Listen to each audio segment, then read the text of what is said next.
Alrighty, and we are live. What is up, everybody? Welcome to this week's episode of BITBE214 Podcast. We're getting everything set up and we'll be ready to go.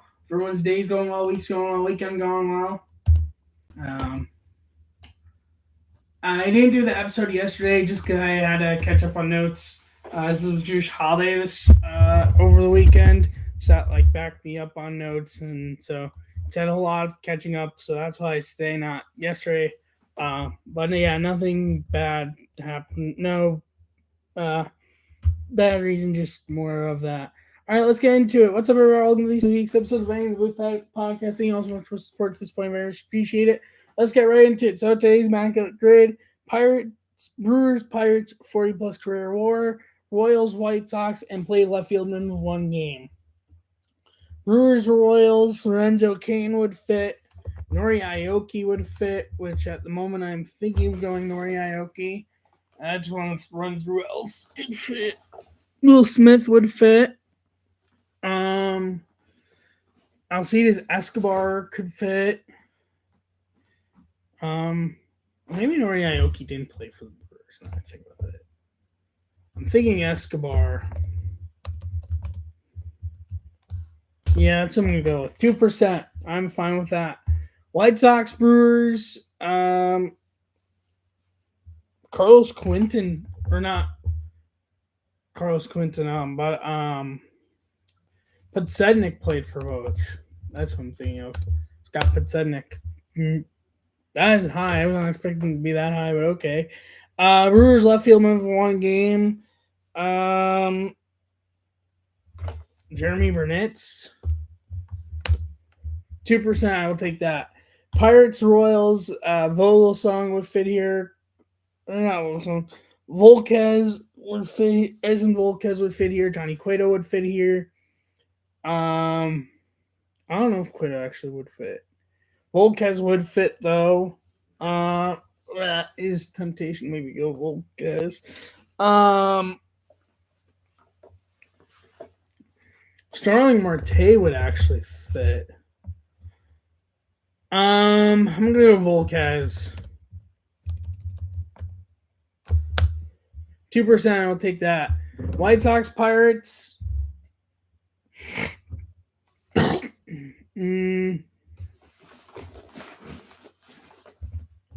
also realized something I want to do.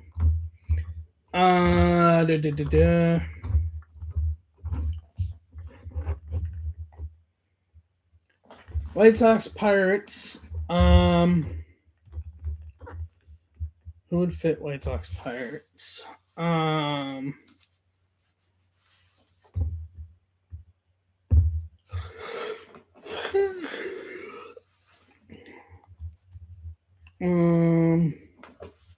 don't think Uribe ever played for the Pirates. Drew Creedy, I don't think did.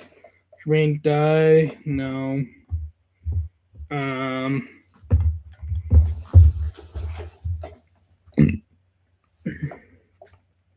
Who was left? Where the outfield? It was that outfielder missing. I'm blinking. Oh,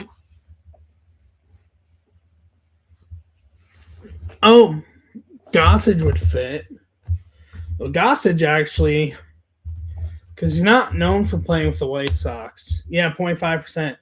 It might not have been that much higher if I put him for White Sox, Pirates, but I was just thinking because I'm not really known for White Sox, probably a better answer there. Pirates, White Sox. Liriano. 3%, I'll take that. Left field in one game for the Pirates.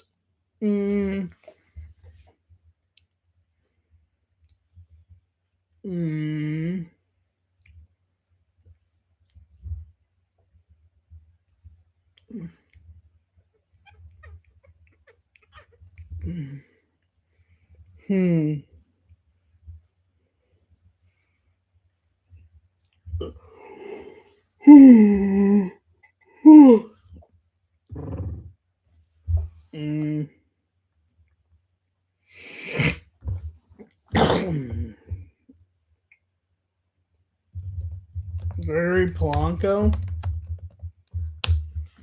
2% will take that. 40-plus career WAR with the Royals, George Brett. I imagine I'm going to fit here. Quisenberry? No.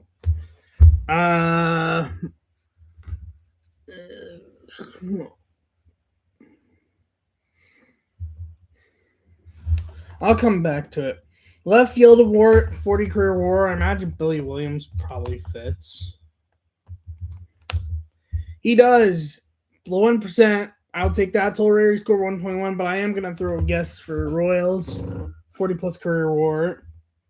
I don't want to go George Brett because this could be like the obvious answer. Willie Wilson. For sure one. Yep. 3%. I will take that. Total rare score 122. There we go.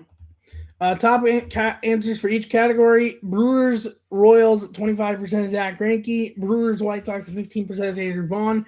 Brewer, left field, minimum of one game at 20% is Christian Yelich. Pirates, Royals, 20% is Aroldis Chapman. White Sox, Pirates at 10% is Bobby Bonilla. I had no idea Bonilla played for the White Sox. Pirates, left field, in one game, 14% is Barry Bonds. He's also 40-plus career WAR. Left field, minimum of one game. Top answer at 10%. White Sox 40-plus career award, 39% is Frank Thomas, and Royals 40-plus career award, 48% is George Brett. I am thankful I didn't do George Brett there. Okay, so now doing daily walk-off, which will be the Dodgers and the Rockies. Same categories, just different players. A category is Heist Masters. Franchise top 5 in stolen bases, postseason top 5 in stolen bases, 2000s decade top 5 in stolen bases, and 2020 top 5 in stolen bases. Player options being Carlos Gonzalez, Trevor Story, Sam Hilliard, Larry Walker, Willie Tavares, Dante Bichette, Tom Goodwin, Juan Pierre, Ian Desmond, Matt Holliday, Kevin Pillar, and Charlie Blackmon. Story, Pillar, and Desmond, I'm going to save for 2020s. Postseason. Honestly, let's submit this and see where this gets me. Okay, so good amount correct, but still a good amount not. Oh, Sam Hilliard's going to be 2020s. What was I thinking? Desmond might be playoffs. Holiday might be playoffs. Let's see where this gets me. Or not Holiday. Switch Holiday and Tavares. And now it's fully correct and get a walk-off double. So the correct answers for the Rockies. Franchise top 5 in stolen bases. Carlos Gonzalez, Charlie Blackmon, Dante Bichette. Postseason top 5 in stolen bases. Larry Walker, Willie Tavares, Ian Desmond. 2000 decade top 5 in stolen bases. Matt Holliday, Juan Pierre, Tom Goodwin. And 2020's year 2020 top 5 in stolen bases. Trevor Story, Kevin Pillar, and Sam Hilliard. And for the Dodgers, same categories, different players. Chris Taylor, Mario Wills, Sean Green, Austin Barnes, Matt Kemp, Mookie Betts, Cody Bellinger, Hub Collins, Davey Lopes, Willie Davis, AJ Pollock, and Dave Roberts. So this will be something like, well, no, Bellinger was 2020. Sean Green's 2000s. Chris Taylor's 2020. It might be more here. And then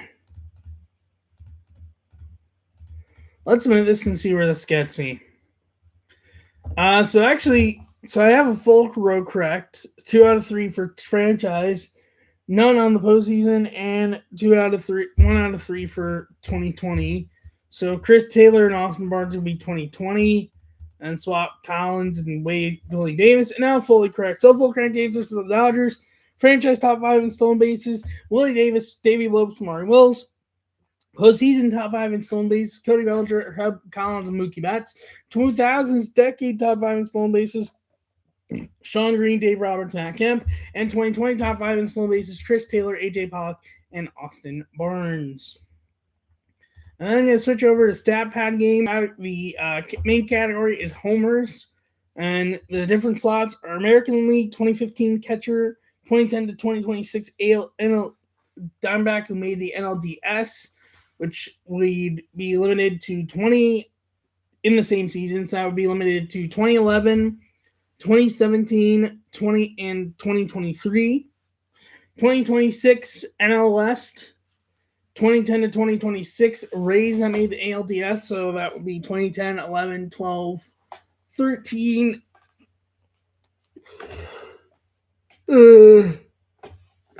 19, and 2018 NL third baseman, same season. 2015 catchers in the American League. Matt Wieters, Red Sox, I know anyone. Yankees was Brian McCann, but that was like old Brian McCann, so I don't know if he would really led. Rays, I don't know who their catcher would have been at the time. Blue Jays would have been Russell Martin, so maybe. White Sox, I have no idea who theirs would be.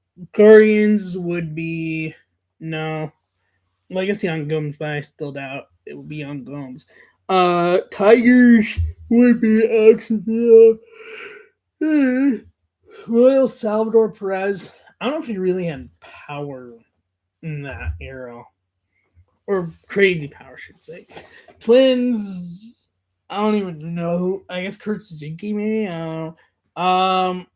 Astros would be Jason Castro or Evan Gattis. Angels, or maybe Angels, I don't know. A's would be Derek Norris. Oh, there's Robinson Chirinos. I am going to go Robinson Chirinos. If I'm wrong, so be it. And I'm way off. Brian McCann, really? Huh. I mean, no one had crazy numbers that year. I don't know anymore. 2010 to 2026 NLDS for Diamondbacks.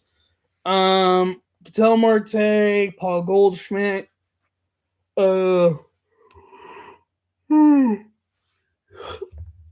Corbin Carroll.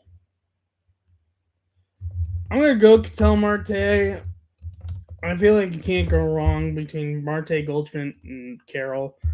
92, I'll take that. Goldschmidt, I forgot about Christian Walker also. Justin Upton, Jake Lamb too. Underrated. NL West this year, definitely not going to be Tatis. If you know, you know, and if you don't, I'll just look up the current stats this year.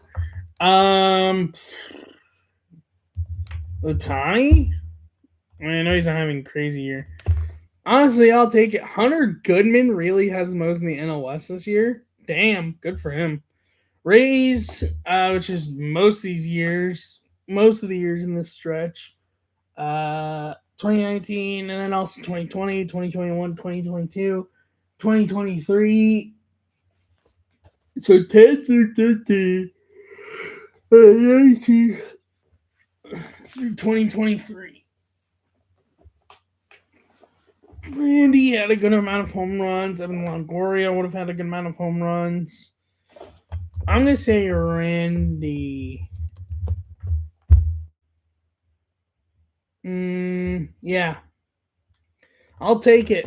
Brandon Lau. And NL West, NL third baseman, I mean, my gut instinct is telling me Arenado. Because Bryant was hurt most 18. Is there anyone I'm not thinking of? Camargo? Heck no. Marlins, Brian Anderson had like an okay year, but I doubt it's going to be enough for be top of NL. Mets was not really much. They were replacing David Wright basically at that point. Phillies, Franco, no. Even if that's, I don't even know if that's the third baseman. National, Anthony Rendon. Could be Rendon. Travis Shaw, no chance. Red Suarez, I doubt it. Pirates, I don't even know who that would have been. Cardinals, Matt Carpenter. He was crazy, but I doubt it would be tops. No. Arenado would be Rockies. Dodgers, Justin Turner. Padres, I don't know who they would be. I guess Solarte. And Giants. So, This will be between Anthony Rendon, Nolan Arenado, and Justin Turner.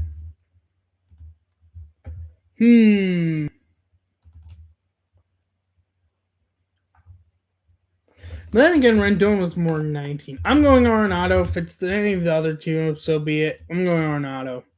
And top the answer anyway, so I'll take it. Matt Carpenter actually was top. Max Muncy also up there, and none of my other two options were anyways up there, so I'm not mad. Javi Baez. Oh, well, I guess fair enough. Technically, he does play third base in that era. Interesting.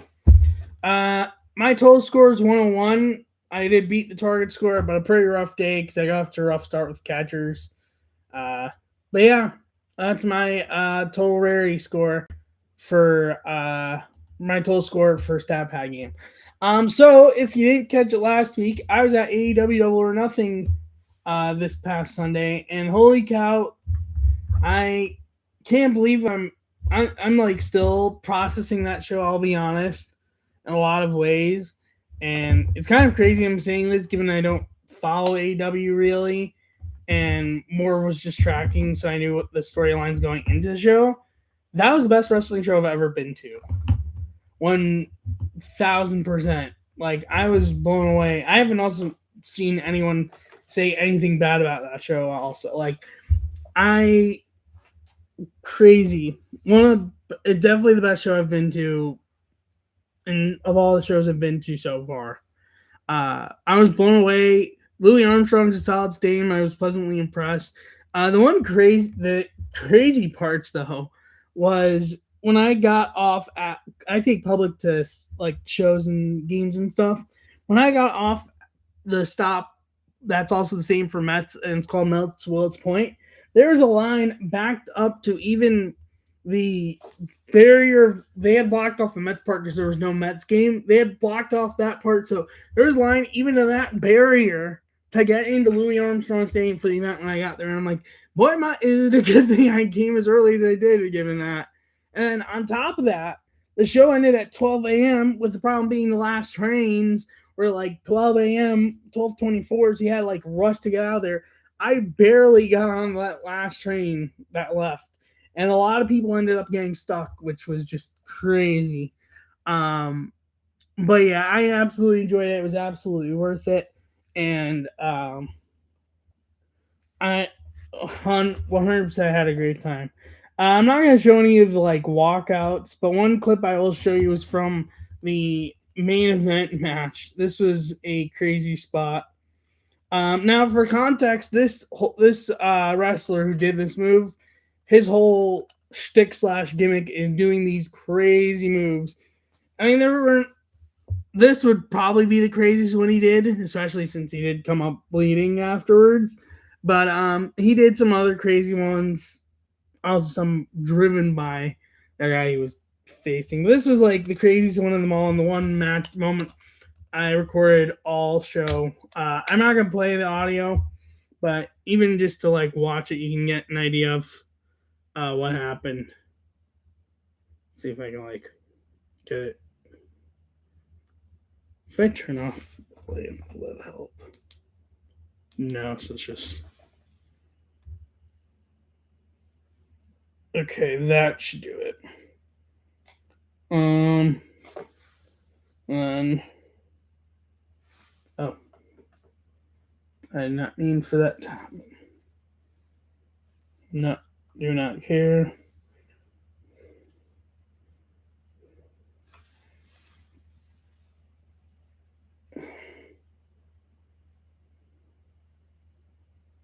Here we go. Or no. So I ended up. Okay, hold on. I'm botching this right now. Okay. Let's redo this again.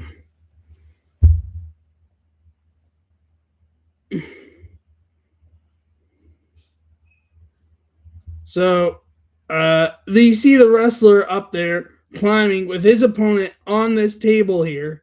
And he climbs all the way up top here. And you're thinking, like, no way is he going to actually, like, jump off the stage. This was the stage for walkouts, by the way. And he literally jumps off the stage and dives down through the table, hitting the opponent. That was like, and the crazy part was he didn't even win that match. The dude that was on the table that got hit is the one who won that match. But yeah, that was 100% the best wrestling show I've gone to since I've started going to shows in person. 1,000%. But yeah, no regrets, and I'm happy I got to go.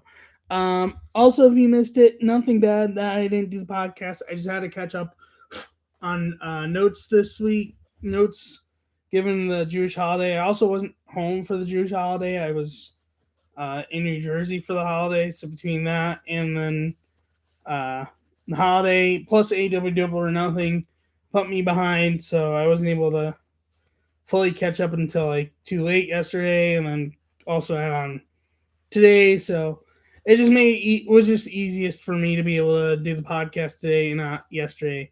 But yeah, nothing bad. Just was that. As for why I didn't do it yesterday, and I'm doing it today. All right, let's dive into the notes. Sorry. So going back to May 19th. Nationals beat the Mets 9-6. Bo Bichette's two homers in the first two innings of the game. Makes him the 8th Mets player to do so in Mets history, joining Curtis Granderson on August 8th, 2015, June 25th, 2008, David Wright, May 26th, 2008, Jose Reyes, April 30th, 2002, Mike Piazza, September 13th, 1995, Damon Buford, September 19th, 1989, Howard Johnson, and July 11th, 1986, Gary Carter. James Woods' inside the park grand slam homer, the second is the third in the last 10 years and second by a Nationals player, and first since Michael A. Taylor on September 8th, 2017. The other in the wild card era, Raimel Tapia on July 22nd, 2022, and Aaron Altair on September 25th, 2015. October 3rd, 1999, Randy Wynn. July 21st, 1999, Tony Womack. May 3rd, 1998, Dan Wilson. And June 26, 1997, Tony Gwynn, with A.J. Ewing's pinch hit to center field, to then playing center field for Tyrone Taylor in the 8th, Nick Morbido in left field, and of course Benj in right field, with Morbido and Benj both starting the game, all on field in lineup in the 8th inning.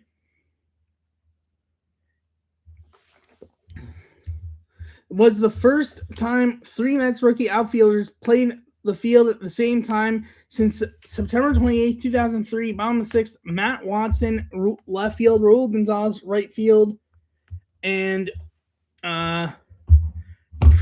Prentice Redmond in center field. Sorry about that.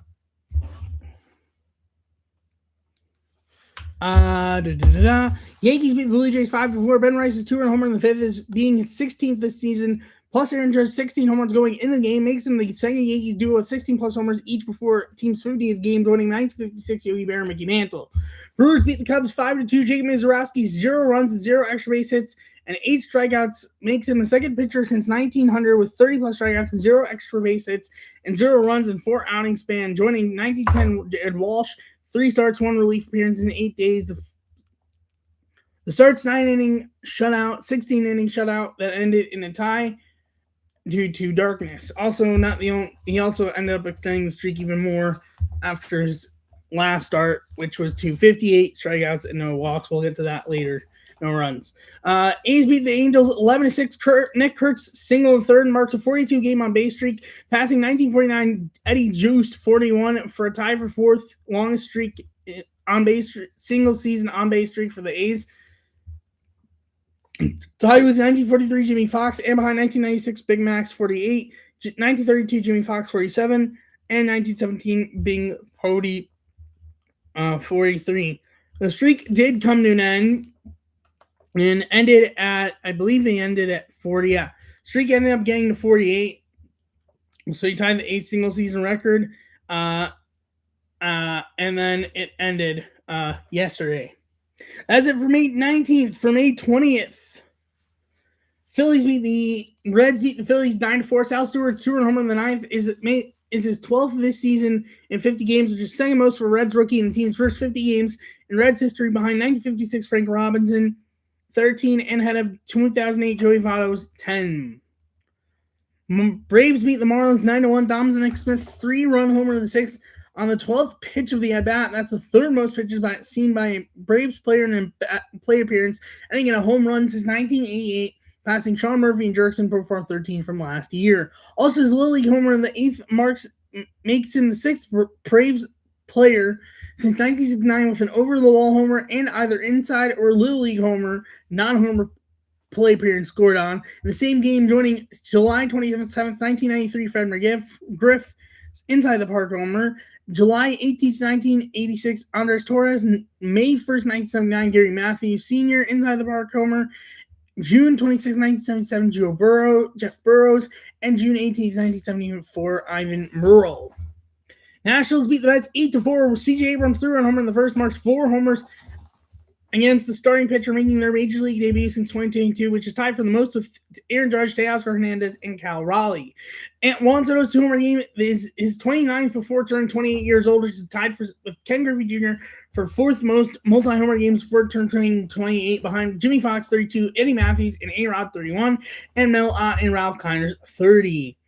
Blue Jays beat the Yankees 2-1. Travis Savage used 0 runs allowed, 8 strikeouts, along with 0 runs run and 11 strikeouts from his ALDS start against the Yankees, making him the third pitcher with 15-plus strikeouts and 0 runs allowed in the first 2 career games versus the Yankees, including playoffs, joining May Culp 21 and Christian Javier's 18. Dodgers beat the Padres 4-0. Shohei Ohtani stole him on the first is his second leadoff home run by a pitcher in MLB history, joining himself last year in the NLCS Game 4. His .73 ERA is the 6th lowest ERA in the first 8 starts of the season since 1920, behind 1981 Fernando Valenzuela's .50, 1980 Mike Norris 52.52, 2009 Zach Greinke's .60, 1945 Al Benton's .70, and 2021 Jacob deGrom's .71. His scoreless start is the 7th in his career that also featured a homer from him, including postseason, breaking a tie at 6 with Bob Gibson for most such games since 1900. Kurt streak extending. Okay, yeah. That's it for May 20th. For May 21st, Mets beat the Nationals 2-1. Juan Soto's stolen base of the second base in the 8th marks his 100th career stolen base in his 1,131st career game. That's by far the fewest to reach 100-plus stolen bases, 200-plus homers, and 900-plus walks, passing Mickey Mantle's 1,257. That's it for April 21st. For April 22nd, Guardians beat the Phillies 1-0. Gavin Williams, 8 scoreless innings, and Christopher Sanchez's 8 scoreless innings, making them the first posing starting pitchers to each have a scoreless start of 8+ innings since May 14, 2024. Ryan Weathers from Marlins against Reese Wilson of the Tigers. It's the second time this season both starting pitchers in a game went 8+ innings, with May 16th, Bryce Elder of the Braves and Peyton Toll of the Red Sox. First season to do so since 2022, where there were two first calendar month with multiple since 4 in July of 2016. Marks 37 2/3 innings pitched scoreless innings pitch streak, which is second longest in Phillies history since 1893, behind 1911 Grover Alexander's 41, and ahead of 2011 Cliff Lee 34, 1984 Larry Anderson, and 1957-58 Dick Farrell 32 and 2/3, and 2004 Ranger Suarez, 1950 for Robin Roberts, and 1949 Ken Heinzelman 32. Kyle Manzaro's pinch hit solo run in the ninth is the first time in Cleveland history they won a game on a 1-0 on a pinch hit homer.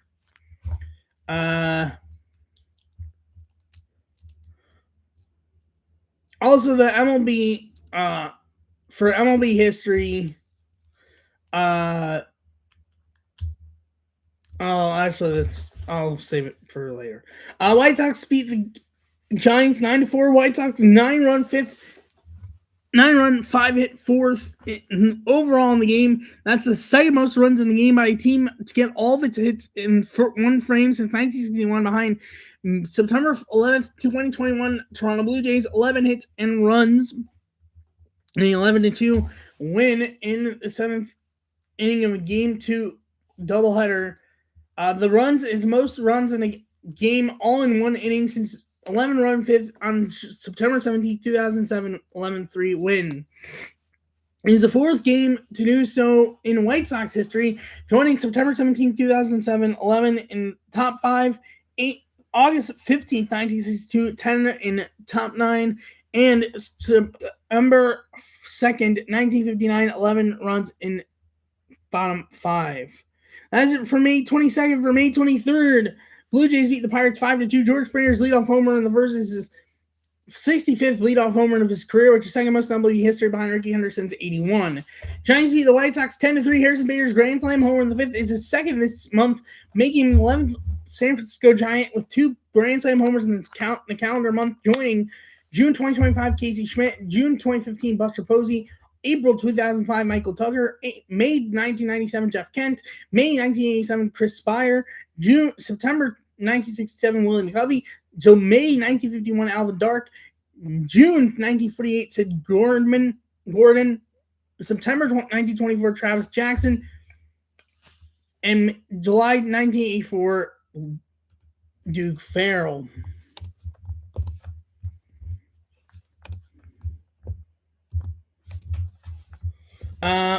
Royals beat the Mariners 5-0. Stephen Pollock's complete game shutout marks his second in his career. Second in his first 23 career starts, making him the third pitcher to debut since 2010 to do so, joining Chris Archer and Mike Montgomery. Dodgers beat the Brewers 11-3.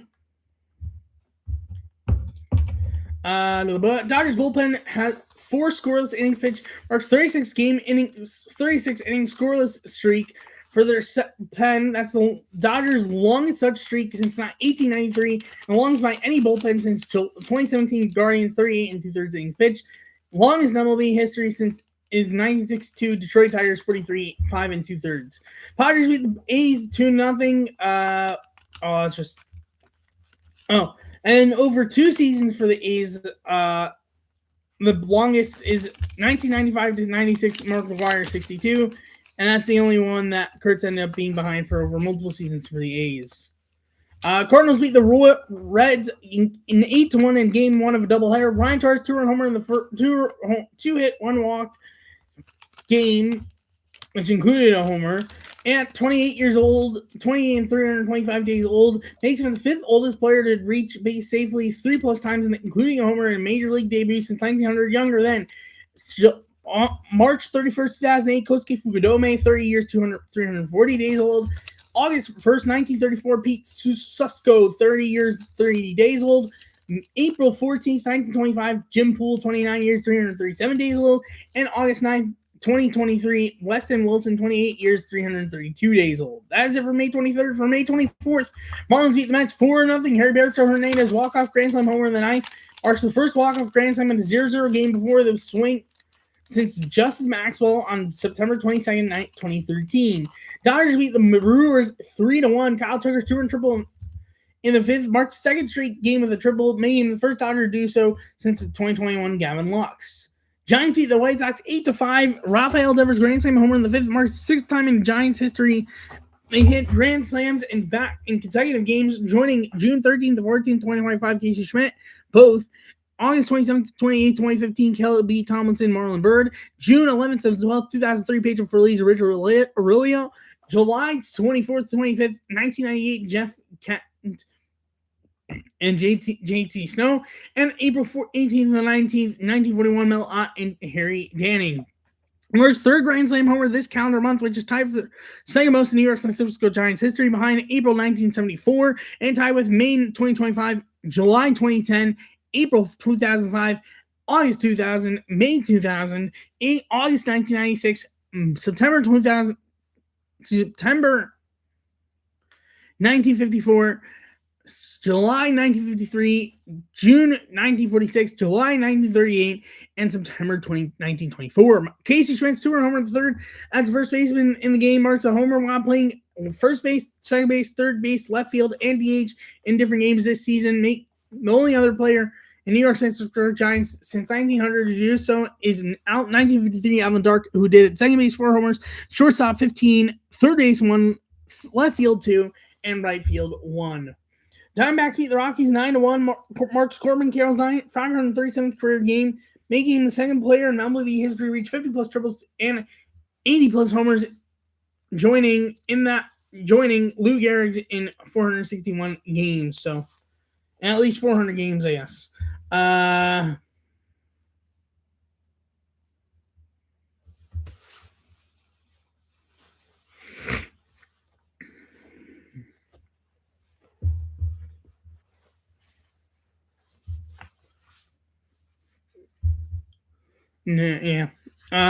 Angels beat the Rangers 2-1. Reed Detmers 1 hit, 0 walks, and 14 strikeouts. Makes him the 14th starting pitcher since 1900 to do all of that in a game, and third since 2016, joining September 1st, 2022, Christian Javier, and September 8th, 2019, Garrett Cole. Marks Reed Detmers' 5th 12-plus strikeout game, all with the Angels, which is tied for 5th most games with 12-plus strikeouts in Angels history, behind Nolan Ryan 62, Frank Tanana 13, Chuck Finley 7, and both Dean Chance and Shohei Ohtani 6, and tied with Mark Langston. Also tied for second most strikeouts with 0 walks in the games in the Angels history, behind June 21st, 1975, Frank Tanana 17.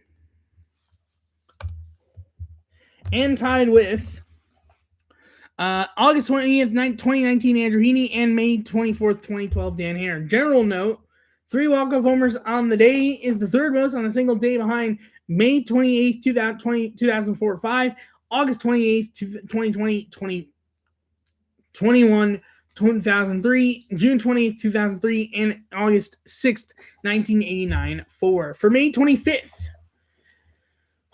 Orioles beat the Rays 9-7 in 12 innings. Colton Cowser's walk-off 2-run homer in the 12th makes him the 5th player since 2001 with 2 walk-off homers in 3-game span in a season, joining 2021 Jonah Heim back-to-back games, 2011 Albert Pujols back-to-back games, 2003 Barry Bonds, and 2002 Vladimir Guerrero Sr. He's the second in Orioles history, joining 1975 Fred Lynn. White Sox beat the Twins 3-1. Murakami sold him on the first his 18th this season, making him tied for 4th most homers in the first 53 MLB career games in MLB history, behind 2017 Bellinger's 2022, 2015-16 Gary Sanchez and Wally Berger's 1930 Wally Berger 20, and Jordan Alvarez in 2019, 2017-18 Reese Hoskins, and 2014 Jose Abreu with the White Sox 19, and tied with 2025 Colson Montgomery with the White Sox, and 1986-87 Mark McGwire. He ended up getting to 19, so ended up passing the tie with 18, now tied for 19 through 54 games.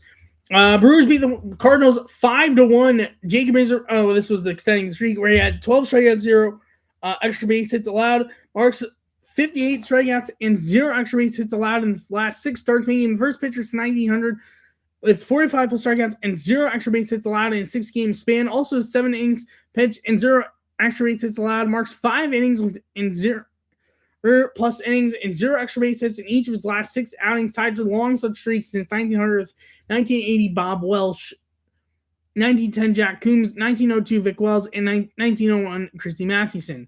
Phillies beat the Padres 3-0. Schwarber's solo home run in the first is his 208th as a Philly, which is tied for 4th most in first 5 seasons with the team in MLB history, behind Babe Ruth with the Yankees 235, Mark McGwire with the Cardinals 220, and Ralph Kiner with the Pirates 215.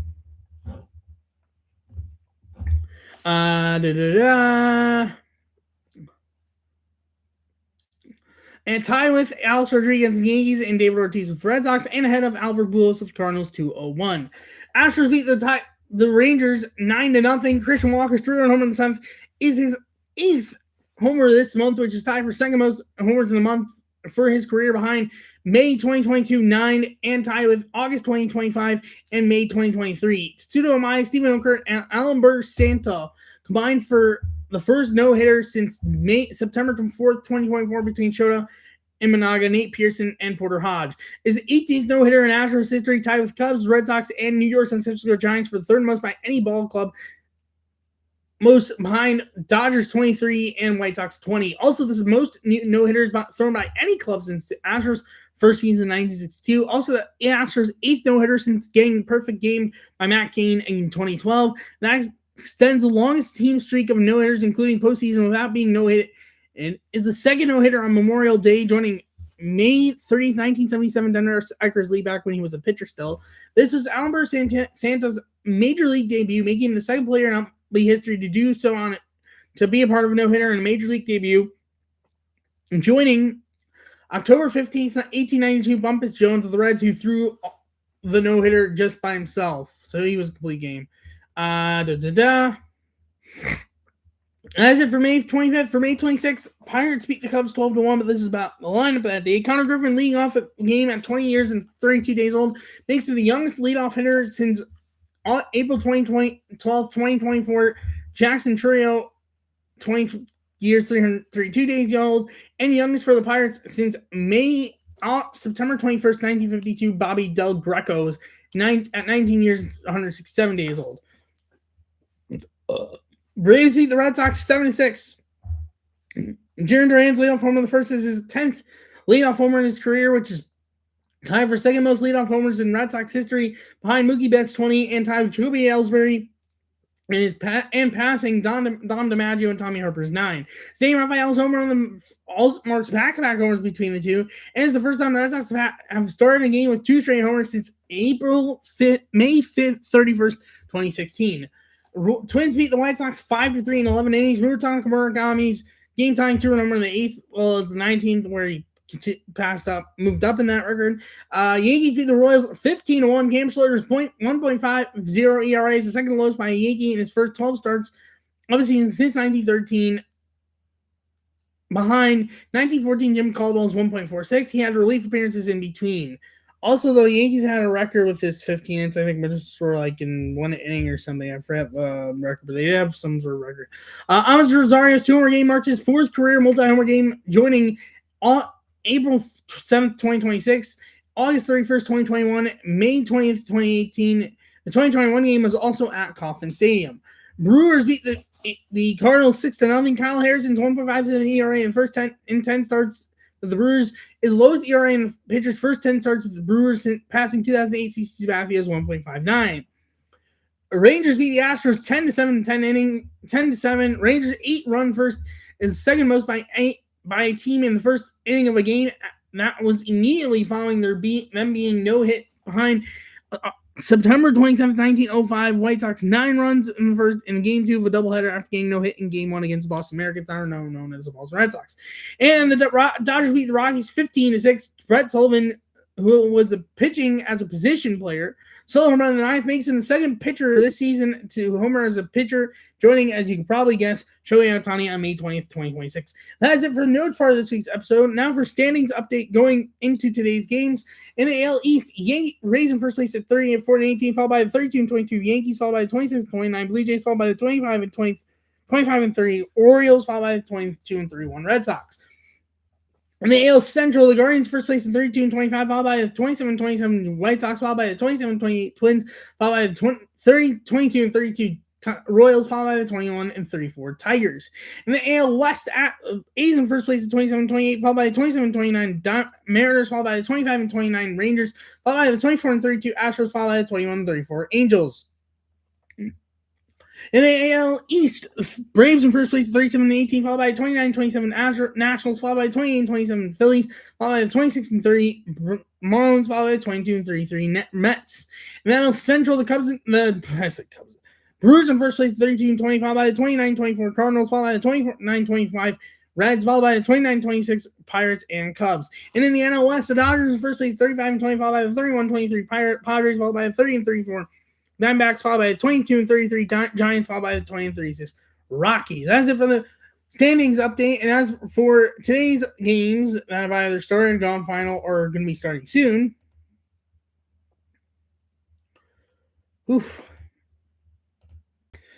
As for the games that have gone final, the Blue Jays beat the Marlins 2-1. Guardians beat the Nationals 3-2. Brewers beat the Cardinals 2-1. Mariners beat the A's 9-1. Diamondbacks beat the Giants 3-2. And Phillies beat the Padres 3-0. As for the games that haven't started yet, Astros Rangers is going to be starting soon. Mike Burrows against Jacob DeGrom. And Dodgers at Rockies 10-10. Tomoyuki Sagano against Shohei Ohtani. As for the games that have started, but have not gone final, Orioles leading the Rays 6-0 bottom 5. Tigers leading the Angels 2-0 top 5. Cubs and Pirates tied at 4 top 5. Cubs are on now like a 10 or 11 game losing streak. Or 10 game losing streak. Red Sox leading the Braves 2-0 bottom 4. Mets leading the Reds 2-1 top 3. Yankees and Royals tied 0 top 2. Twins leading the White Sox 1-0 through 2. And that's it. And that's it for this episode of the podcast. Thanks for watching, listening. If you're new to YouTube, leave a like and subscribe on notifications on my live and or posting a video. If you're new in audio file podcast, leave a notification on when I post on there. Thank you for watching, listening. I'll see you next week's episode 215. Bye-bye.